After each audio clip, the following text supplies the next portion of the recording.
Donc on a choisi cette expérience du pendule de Foucault. On trouvait ça intéressant qu'elle montre autant de choses sur la physique qu'on connaît, donc la rotation de la Terre, par rapport à la simplicité du montage. I'm Ion Gabriel Mihailescu. I'm one of the instructors of the course of Experimental History of Science, along with Simon Dumas-Brambeau. And we've been teaching this course now this is our third year. It's a course that we've been developing together. We've designed it and implemented.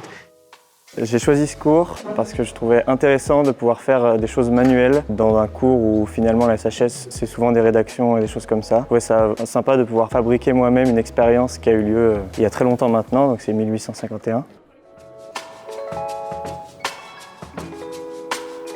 So the course is a one-year course where in the first semester we introduce some of the general topics in the history of science, but also with a very practical approach. We have a sort of labs where we show different instruments or practices. And in the second semester, they choose a group project to work on and reconstruct an experiment or a recipe or a practice or a technique from the history of science. And it's something of their choice.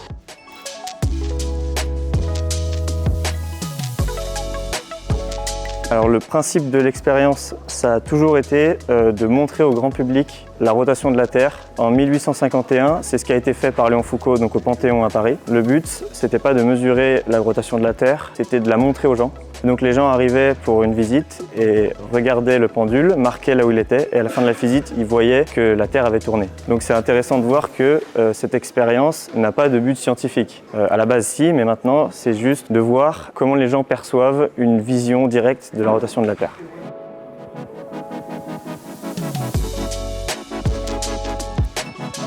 Donc on a une masse assez lourde de préférence, attachée au bout d'une corde assez longue. Et donc cette grosse masse et cette longue corde vont permettre d'avoir un pendule qui oscille pendant assez longtemps. Et l'idée c'est que le pendule va osciller et donc va être découplé de tout ce qu'il y a autour de lui et notamment de l'attache au sommet. Et donc avec la rotation de la Terre, en fait la Terre va tourner en dessous et le pendule lui va rester dans un axe fixe. Donc dans notre référentiel on va voir le pendule qui tourne et donc on va pouvoir démontrer l'effet de la rotation de la Terre, juste en voyant un changement du plan d'oscillation. Dans notre cas, le pendule mettrait 31 heures à faire tout un tour. Donc nous, en 1 heure, ça fait à peu près 11 degrés de rotation. Et donc du coup, c'est pour ça qu'on a des marques au sol. Et avec un pendule qui nous fait 6 mètres de haut et 30 kg, on va pouvoir osciller à peu près 40 minutes, ce qui fait qu'on arrive à voir vraiment, rien qu'avec nos yeux, ce qui se passe.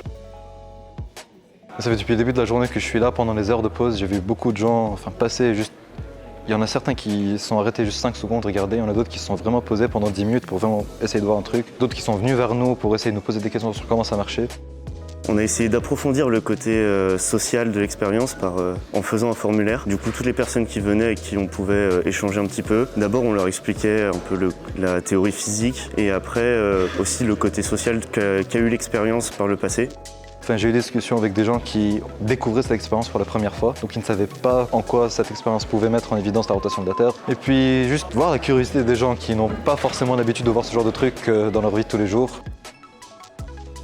Donc pour ce projet, les étudiants ont décidé de s'intéresser aux sociabilités de la science, c'est-à-dire à la façon dont les interactions sociales façonnent la pratique de la science. Et en l'occurrence, à une question de démonstration, ou plutôt de monstration, puisqu'il s'agit de montrer dans un espace public aux passants que la Terre tourne effectivement. C'est un résultat qui était connu à l'époque, mais qu'il s'agissait de rendre visuel, de rendre sensible pour tout un chacun, en dehors de la sphère scientifique. On est effectivement au 19e siècle, à une époque à laquelle, à la fois d'un point de vue rhétorique, d'un point de vue méthodologique et politique, la science, avec un S majuscule, se constitue comme une entité à part, distincte du reste de la société, mais qui aide cette société vers le progrès. Et c'est au 19e siècle que commence à apparaître un genre littéraire particulier qui est celui de la vulgarisation, des textes de vulgarisation, mais également ce genre d'expérience publique. Ce qui est assez intéressant, c'est qu'avec très peu, on arrive à démontrer des choses assez folles comme la rotation de la Terre.